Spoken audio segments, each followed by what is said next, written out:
in that theater, like everyone else is probably at an 8 and she's probably at a 10. Right. Like, so it's not. But it's also like her bitchiness basically contains her just like lying about stuff. She's like, I slept with your husband. Yeah. And it comes back later, it's like, I didn't really sleep with him. I just said that to make you mad. I'm sorry.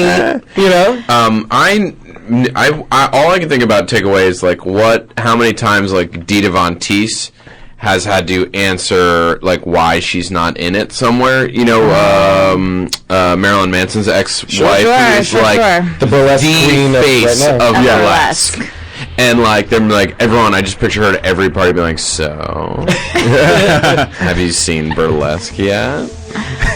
All right, well let's is this movie the worst? Could it have been worse? Could it have is it the worst? I think it could have been worse. Yeah. I do too. I agree, because I feel like with a musical like this, there are always songs that are kind of enjoyable, and dancing and like costumes. There's enough eye candy to look at that you can forgive like the 2 scenes you just saw that are horrible. Well, what's great? Well, I would go so far as to say like it could have been worse in that it could have been like. I felt like the musical numbers were horrible. Like I felt like they were not good. I disliked them, but it could have been worse if they were a little better. No, but like 9 is a bad movie, but the musical numbers in 9 were actually pretty fun to watch. I thought. I love musicals, so maybe that might be it. I felt like the way it could have been worse if it had been a little better. To me, it was all this. The scenes were so stupid, the dialogue so stupid, and the songs. How this movie just morphed into like a hip hop dance movie. Yeah, when she started off, when she started off her first dance, the Hootenanny Harry or whatever that first dance was called, was like all weird rabbit hands. Sure, like all like old timey. And they were singing to like "Diamonds Are a Girl's Best Friend" and like all these kind of old timey, and then like all these like bluesy numbers, and then it just turns into like straight electro beat craziness, and it's unacknowledged. Yeah, it's like that's burlesque. It's really not. No one knows what burlesque is. I believe that movie was written with somebody who's like, I think I know what burlesque is, but you don't even see you don't see anything. Like there's nothing there that I've ever seen that is burlesque. It's like hula hoop girls. Like, that's it. Yeah. It's like Major League 4 is about field hockey. We got some comments. People emailed us at howdidthisgetmade@earwolf.com with their thoughts on the movie. I will read you this. This is from Brian. He goes, "Damn you for making me watch a 2-hour Victoria's Secret ad. At least in those ads, those hot girls don't talk." That was. I don't even think. I think that's giving this movie a lot of credit. Yeah. Trace writes, "As a gay man, I just like to say I'm not attracted to Stanley Tucci." So there's that. It still boggles my mind that Stanley Tucci is the same character from Devil Wears Prada. Well, that's what he's identical. Is this a prequel to Devil Wears Prada? Did he get out of the burlesque theater? Yeah, exactly. Well, also in Julie and Julia, like I feel like he just likes being held by tall, handsome women. Yeah. Also, I feel like there's something about that he really responds to. This is so LA specific, but if you knew where they shot the movie, right across the street is like a Bed Bath & Beyond and Trader Joe's, but they kept on treating it like, this is the Sunset Strip. This is Sunset, everything's happening. It's not the Sunset Strip. It's like far off the Sunset Strip next to a Bed Bath & Beyond. Someone else writes in, Adam writes in, Cher is the most convincing CGI creation since the Na'vi and Avatar. And finally, Stefania writes in, let me know when I can take my fingers out of my ears. Slam. Oh, slam. I hope we should have answered that one at the beginning of the I know, yeah, well that was, yeah, because she's screwed. She's been having a long time with it. She didn't know if she typed that. You know this movie has been nominated for like 3 Golden Globes, right? Yeah, best comedy or musical. Well, that's it. That is because it's a musical. Yeah, and one of the only musicals. I think. Yeah. But none of the songs are nominated. The performances are. I can't imagine that. Those songs were so good. All right. Well, I think we have. I don't know if we figured out how did it get made, but I think we got into some shit. This movie should have been a home run. Yes. In my mind, when I heard this movie, I didn't think, until I saw a trailer for it, I didn't think this was going to be a shitty movie. I was like, oh, this is a big burlesque musical. I assumed it was going to be a cool, a cool thing, like Chicago. Like I said, I was assuming it would be like that. You love Chicago. I love Chicago.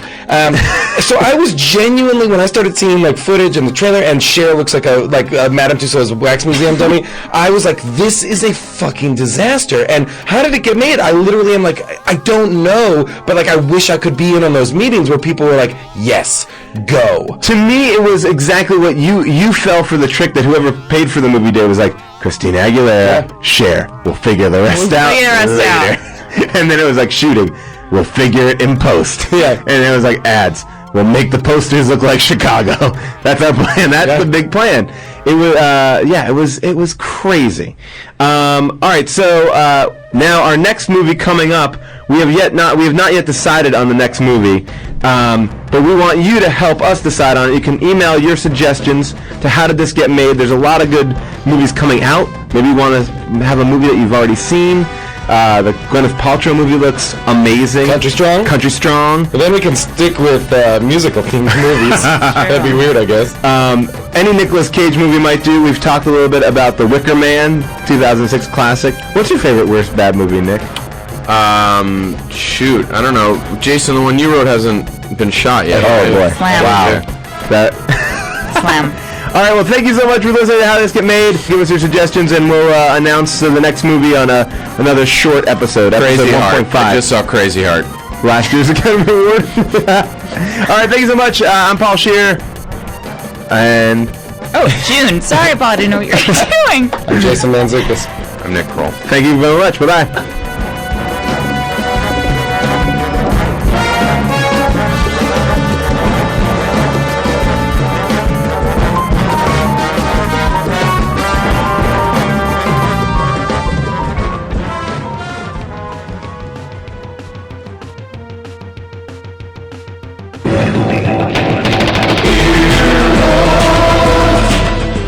This has been an Earwolf Media production. Executive producers Jeff Ulrich and Scott Ackerman. For more information, visit earwolf.com. Earwolfradio.com.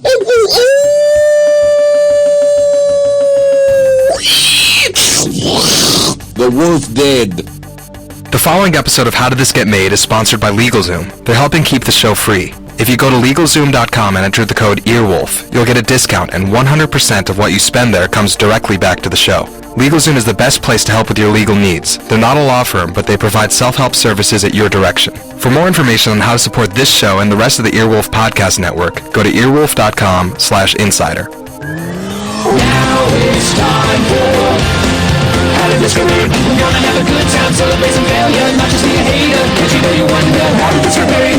Look for in the mediocrity of subpar art. Perhaps we'll find the answer to the question, how did this get made? Hello, people of Earth. Welcome to the second episode of How Did This Get Made? This is the podcast where we try to make sense of the movies that make no sense. I am Paul Scheer. You might know me as Andre from the TV show The League, or as the dad from Family Matters. I said lines like this: Urkel, get out of my house. I am joined, as always, by Jason Manzukis, who you might recognize as Rafi from The League. What's up? How are you? I'm good. And also June Diane Rayfield, who you've seen on shows like Party Down and Flight of the Conchords. Hi, Paul. What's happening? The table just fell apart. It's all right. Everything's okay. Everything's okay. So now, if you listen...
They're helping keep the show free. The following episode of How Did This Get Made is sponsored by LegalZoom. They're helping keep the show free. If you go to LegalZoom.com and enter the code EARWOLF, you'll get a discount, and 100% of what you spend there comes directly back to the show.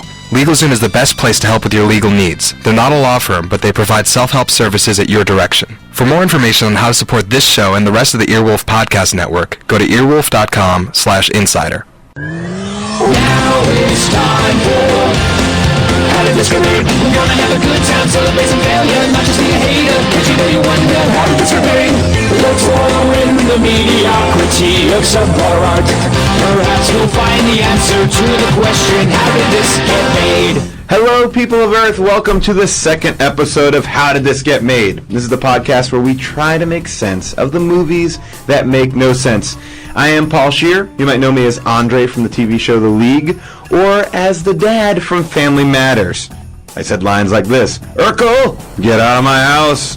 I am joined, as always, by Jason Mantzoukas, who you might recognize as Rafi from The League. What's up? How are you? I'm good. And also June Diane Rayfield, who you've seen on shows like Party Down and Flight of the Conchords. Hi, Paul. What's happening? The table just fell apart. It's all right. Everything's okay. Everything's okay. So now, if you listen to our first episode, you know that we love crappy movies. If one of the main characters is completely CGI, we're watching it. If it's a direct-to-DVD sequel of an unsuccessful film, we're Netflixing it. The lead actor or actress of your film is currently starring on a VH1 rehab reality show, we're buying it on Blu-ray. That's how deep we go. And look, we're not trying to be haters. We aren't saying we're better than anyone involved in these movies. All we're saying is sometimes a movie is so bad, it needs to be discussed. And boy, oh boy, do we have a doozy of a movie to talk about today. You wrote into How Did This Get Made at earwolf.com, and it was overwhelming. The next movie you wanted us to talk about was the Nick Cage, Ron Perlman, medieval horror thriller buddy road movie Season of the Witch. I think it's all those things. This movie is kind of like an unfunny version of Monty Python and the Holy Grail mixed with all the boring parts of Kevin Costner's Robin Hood. And I'm guessing most of you haven't shelled out $12 to see this movie, and after seeing it, I'm not even sure that you should. So basically the basic premise is that Nick Cage and Ron Perlman play medieval knights who must transport a witch to a remote abbey because she's causing the Black Plague. Already a disaster. Even the explanation makes no sense. No, but now here, that would normally be enough, right? But this is where it gets really dramatic because Nick Cage doesn't think she's guilty. So that's the plot. There is the plot, and here's a little taste of the movie, in case you want to hear it. I am sorry I put you into this, Wilson. As dungeons go, it's not so bad. We spent nights in much worse places than this. At least I have. What is that smell? That would be you. Hilarious. Now, here to help us make sense with this movie is our friend, host of the hilarious Web Soup on G4 and the wildly popular Nerdist podcast. Please welcome Chris Hardwick. Thank you, Paul Scheer. Thank you very much. It was an honor and a delight to go see Season of the Witch with you when you emailed me over the weekend and said, you know, will you please come see this movie? We were doing this podcast called, How Did It Get Made?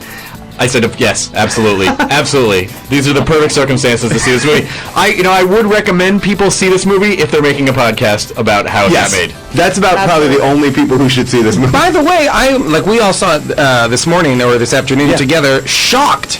I'm genuinely shocked at 2